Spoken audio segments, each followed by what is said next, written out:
lessons with another street preaching and a prophesying to let you know what's to come, what to expect. All right, but first and foremost, before we do that, let's give all praise, honor, and glory to Yahweh, Ba'ashem, Yahushai, Ba'ashem, Rakakwadash. Also giving double honors unto the apostles and the elders of GMS, Great Millstone, the men who will teach well. Citation to the Akim out there pushing the word out with sincerity. And shalom to you brothers and sisters listening and learning as well. And he used to start at second entrance 15 and 1. You know, all right, you know, because really our main focus is prophesying on to you brothers and your sisters out there that have been called to the understanding. Hey, I'm sorry. Yeah, before you go into that, and I'm sure you're going to go through, you're going to go down the rabbit hole and get a spirit of Yahushua before you go into that. Yeah, just to back you up. Verse 19 and 10. We start there, and then we can read on there. Yes, absolutely. Right? That's what we're supposed to be doing, man. And prophecy encompasses everything. And if you can't understand that, then you're not in the spirit of Yahushua. Revelation 19 and 10. And I fell at his feet to worship him. And he said unto me, And this was an angel. Okay, so you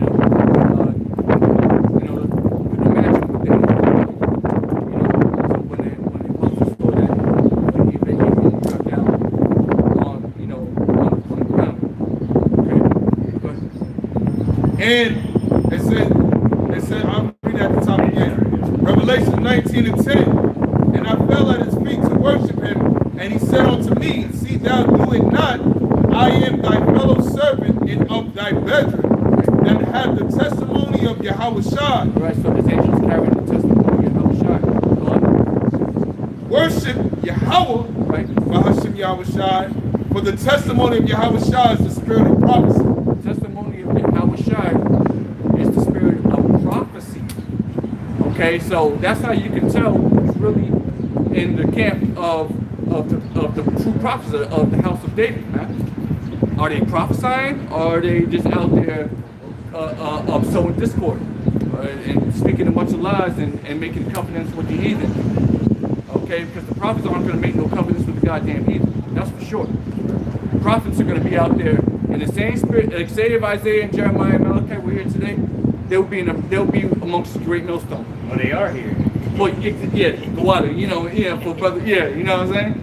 They are here, for those that get it, you know what we're talking about. All right, the prophets are back today. Those saints, someone get that, the spirit of prophets is such a, someone get that real quick just to make that point. Right, because we have to tie this, again, we have to tie this all together. So we have to understand who the prophets were to understand who the prophets will be in the end days. What were the prophets doing before? Well, Jeremiah 28, they say the prophets before me. And he was saying before him. So we What about after him? You know what I'm saying? Go ahead, though. I got the word testimony real quick. The water for bring that up because this is what makes you in that same spirit of Yahushua. You have to have the testimony to see what it says. Yeah. So the word testimony in the Greek, it is martyria, and it says, Which goes into martyr, right? Which I'm a martyr, not even knowing what that actually means. They think I'm a martyr because you died. Somebody got shot down in the streets protesting for some bullshit. They consider that a martyr. That's not a martyr. Let's find out what a true martyr is.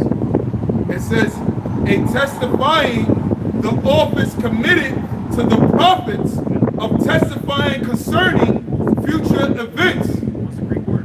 Martyria. Yeah, martyr. It goes into martyr. You know, that's why people say they're martyrs. But it goes into the prophets, a witness. What have you witnessed? What you out here protesting about? We got the Spirit of the Lord in us, so we able to protest this world. So the majority of the time, when a lot of these people that protest, like right now, you have these guys that protest that go on. These motherfuckers weren't witnesses to what happened. And they don't care either. They just seen something on TV and were told this and that. And they go out to go march, but they weren't witness to anything. We're being witnesses through our lives, through the day that we live. You know, we're being out here witnessing the wickedness. And we're taking the stand. That's what because you can't be a witness until you take the stand. You might have seen it, but technically you're not a witness until you take that stand. You know what I mean? Go ahead. Yep, because going into the root of martyria in the It's Greek, like we taking the stand boldly. We out here proclaiming the truth and letting you know what it is. because what we know there's a protection program coming for us.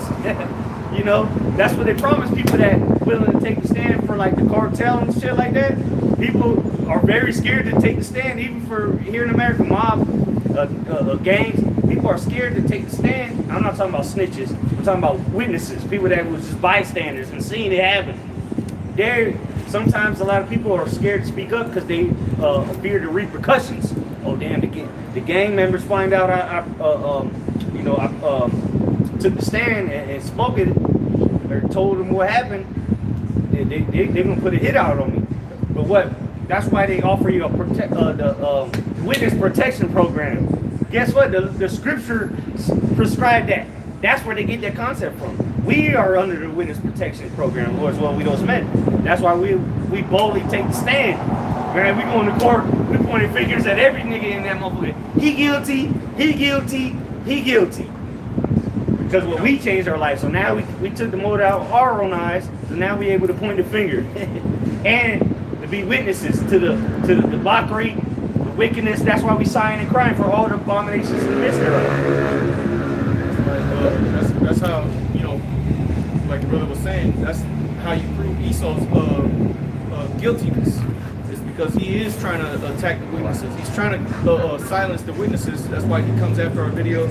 He's going to eventually come with persecution, you know, to where we're actually going to be, you know, cast into prisons or beheaded. Okay, those that believe on Yahweh Ba'ashim Yahweh Shai, man. But that point being is that's how you know that Esau is guilty and we have the truth. Because Esau isn't going after all these other clowns out here in the world that are, you know, so-called going out to the streets to teach. Esau ain't persecuting Christianity like that, but he's persecuting specifically here at GMS, man. Okay, Hebrew Israelites in general, but specifically GMS because we do have the truth, man. Okay, and again, because we got the spirit of Yahweh, which is the prophecy, which is the prophecy.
Our lives are indeed on the line. We understand that we can live forever. We understand that the Lord can show us mercy, and we may not taste the death, but we also understand that we could taste it. All right, but either way, any way you gotta cut it. What we're doing is we're putting our lives on the line. We're putting our lives up as a living sacrifice to someone to get Roman show. All right, we're putting our lives up, our bodies. All right, this is all we really got. The Lord isn't accepting turtle doves right now. Okay. We cut a goat in front of the altar. That's not to be wasting your time. You're wasting your time and you're doing too much. Okay, that's not accepted right now. The Lord accepts something far more valuable. Okay, and it's really a testimony of our faith, a testament of our faith. That's what we're being judged on, is our faith. Now, how many laws you've kept? You gonna say that? That's a law of faith. There you go. Go ahead, brother. The book of Romans, chapter 12, verse 1. I beseech you, therefore, brethren, by the mercies of the Most High, that you present your bodies a living sacrifice, holy, acceptable unto the Most High, which is your reasonable service. And that's what we're doing. We're putting our bodies up as that reasonable service. That is the least that we can do, considering what Yahweh Shai had done for the nation of Israel. All right, what he had to go through, and what we don't have to go through, because ultimately this we can handle this. All right. This suffering that we're going through right now, we're doing it, we've gotten this far, we can get through the rest of this, brothers. So it's catered to you. Right. There you go. And that word reasonable is logic, because the logic goes into Greek, meaning the logical thing to do. Yeah, so if you sit down and think about it, the logical thing to do is to present yourself as a living sacrifice. The Lord ain't asking you to do what he did. He's asking you just to obey him, man. Believe in him. Have faith. However, though, you got to be in the mindset, though, even if it does take your life, you got to be there, all right? You got to present that life up, man. Even if it be that, but we're not here. We don't sit here and preach death and think about death or any of that. We preach life over here at Great Lone Stone. Well, that's what Yahushua taught. He said, I come not to destroy, or if your brother want to grab it, roughly paraphrasing, he said, I come not to destroy, roughly paraphrasing, but give life, something like that. And the Lord he didn't come with the, and he even said it, I'm not the one condemning you, it's the word that's condemning you. That's what it is. All right? And who was he talking to? He was talking to the ones that were, it says this, the Lord, it says this. All right, well, shit, I'm not the one condemning you. The own word that you claim to believe in is the one condemning you. Because Yahweh said that. He said that he would not them that perish, roughly paraphrasing. He don't want people to perish. He wants them to Repentance. Yeah, exactly. Second Peter. So, somebody got that? Yep, John 10 and 10. The thief cometh not, but for... That's not it. That's not it? Okay, this might be John 12 and 47. And if any man hear my words and believe not, I judge him not. For I came not to judge the world, but to save the world. That's what the Lord said. The Lord said he ain't come to judge the world, so who are you? But the word is that we use the word to judge. It's not us judging you. Look, we don't give a fuck about you people, man. We try to look, again, I say that, obviously, we do care about people, but, in the sense of we're not concerned about how you're going to get destroyed if you don't listen. But we're worried about how we're going to get saved. And that's what the Lord said. He didn't come to condemn people. He came to give them the light. Read that again, Baba Shah. John chapter 12. You got it. John 12 and 46. Real quick, adding on to what the brother was just saying, Yahushua didn't have to condemn them. They condemned themselves by their actions. And the word judged them. Right. You can't judge me. We're not judging you. The word is judging you. Because what? People get offended when we read them scriptures. What? I love Jesus. Listen what the book says. So we just all we do is read the book says.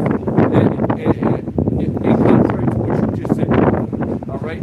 Because really when it comes down to these people in the world are in error. We just read the scriptures and correct you. That's all it is. It's all about the end of the day. We ain't going to look at that again. John 12 and 47. And if any man hear my words and believe not, I judge him not. For I came not to judge the world, but to save the world. He that rejecteth me and receiveth not my words, have one that judgeth him. The word that I have spoken, the same shall judge him in the last day. Yeah, so that's the word that we use. We don't come out of our own heart or our own personal experience. Sometimes we use our personal experiences as an example, but we back it up with the scriptures. All right, the scriptures, the word is the only thing that matters right now. That's what we are here to learn. That's what's going to keep us stable in time of trouble. If we have a true understanding of this word, that's what's going to keep us stable in time of trouble. That's prophesied to come upon this earth. Lord willing, we'll get into some of that. Because you need to understand that horrible times are coming, man. It's not just about, oh, I'm the best Israelite, we keep both laws, or look how much order we in, look at the order, the marriages. Fuck out of here with that shit, man. You sound like a stupid ass, you sound stupid as fuck, man. The order, the marriages. Like that's what the Lord called us to be down here doing, man.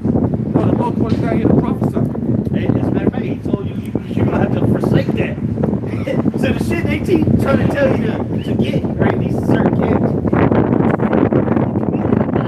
The Lord told you need to forsake that shit. So why don't you listen to the Lord? See that? We got scripture on it. We got God. Matthew 17 and 5. It says, while he yet spake, behold, a bright cloud overshadowed them, and behold, a voice out of the cloud which said, This is my beloved Son, in whom I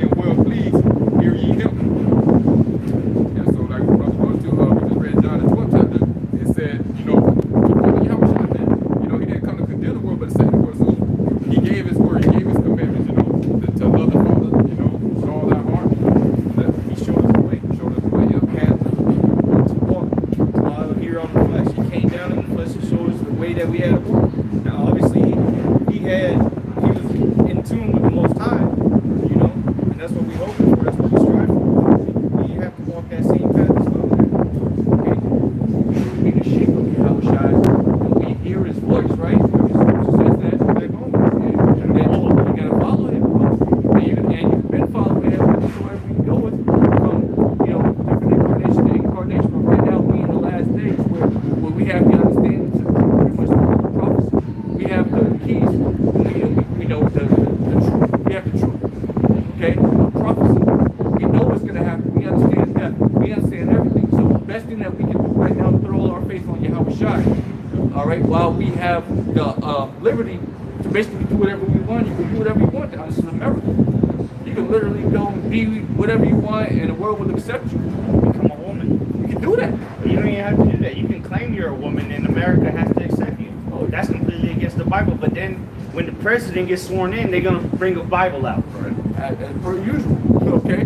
They're gonna bring a Bible out, and they're gonna swear this man in, and then 6 months later, he's gonna make it legal in all 50 states for sodomite marriages, man.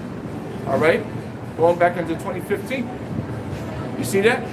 So, yeah, so, I mean, you got to understand, that's another thing. Here it is, we're getting ready to get into the season of election. All right? And you people, you Jakes included, you so-called Blacks, Hispanics, and Native Americans included, you over here are, now we got to choose Trump. Oh, we got to, you still... Yeah, these celebrities are pushing that shit too, because they think they on some woke ass level, whatever the case is. Oh yeah, we gotta vote Trump. That's the clear answer, and they really think that that's the clear answer. And really, if you're looking without a spiritual eye, that is the clear answer.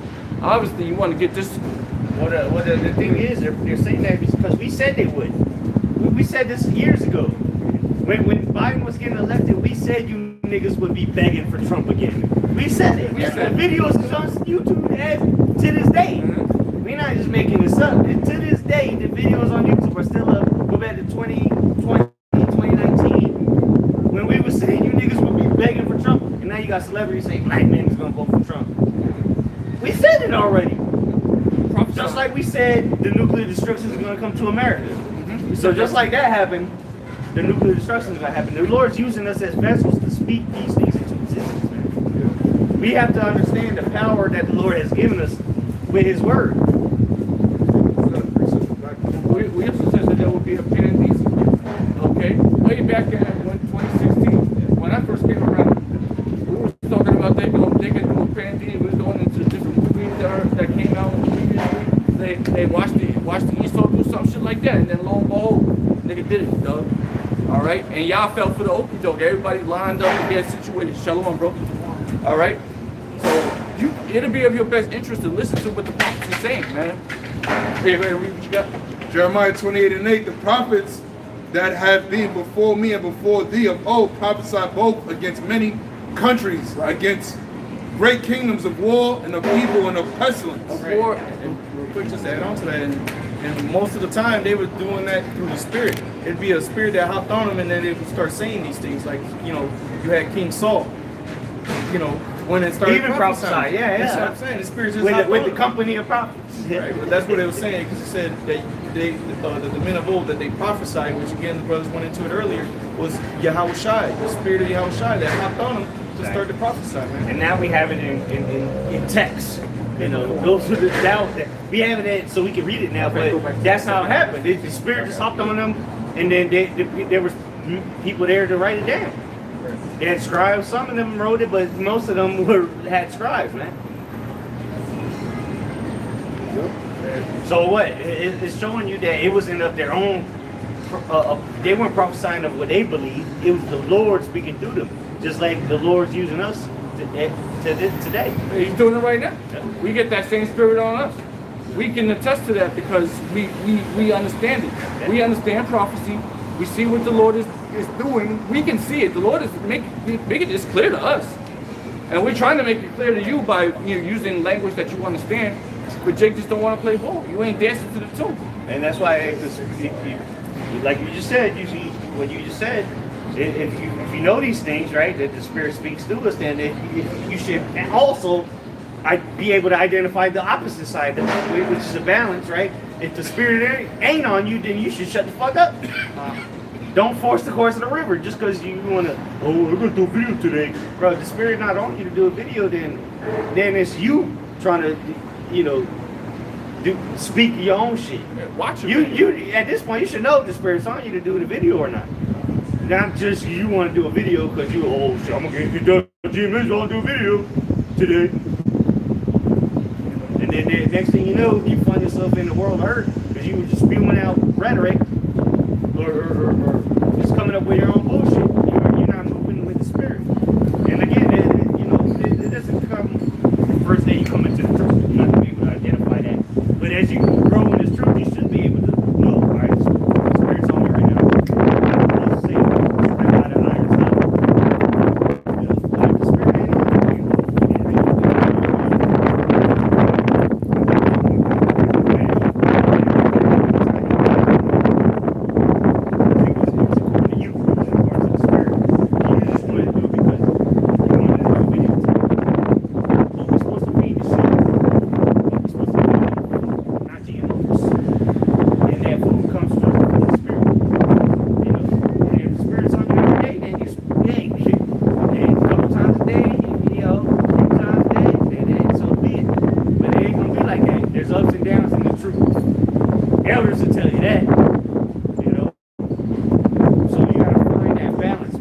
Balance in the truth, man. You can't bug yourself because you can bug yourself out in this truth, man.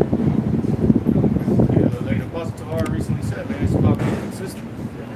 You know, once you get into that where you find your lot, stick to it, man. Be consistent, because that's the spirit of the Lord. You'll get increased now. The Lord of it, as you continue to grow, you can grow with what you have. I'd rather see a brother grow off the camera than rather do 38 videos in a week. You know, I'd rather do. Yes, sir. Yes, turn that music down. But you know, it'd be better for a man to not do any videos and to actually apply the words of the Lord in his daily life. But you know, I'd say that facetiously because a man like that will do videos. But it'd be better if he did that than a man doing all these videos and not applying the word in his everyday life. That's the point. Back in Jeremiah 28:8, the prophets that have been before me and before thee of old prophesied both against many countries and against great kingdoms of war and of evil and of pestilence. Pestilence earlier, right? That's one of the main tools that Esau's been using as of late, as of the past, few years. All right, at least since I came into the I would say the past, few decades, man. But really, as of the past 4 years, pestilence has been breaking news. And here we go. Here it is. Was 2024 in the summertime? They're bringing out the new one now. They was talking about disease X. All right, now we're seeing that pushed into play now. The H5N2. Yeah, H5N2. And they got the worm sexual disease. Yeah, they got the worm. So you gonna get burned with the worm now. Yeah, they got the worm The immortal worm.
Don't even really want, you're not really understanding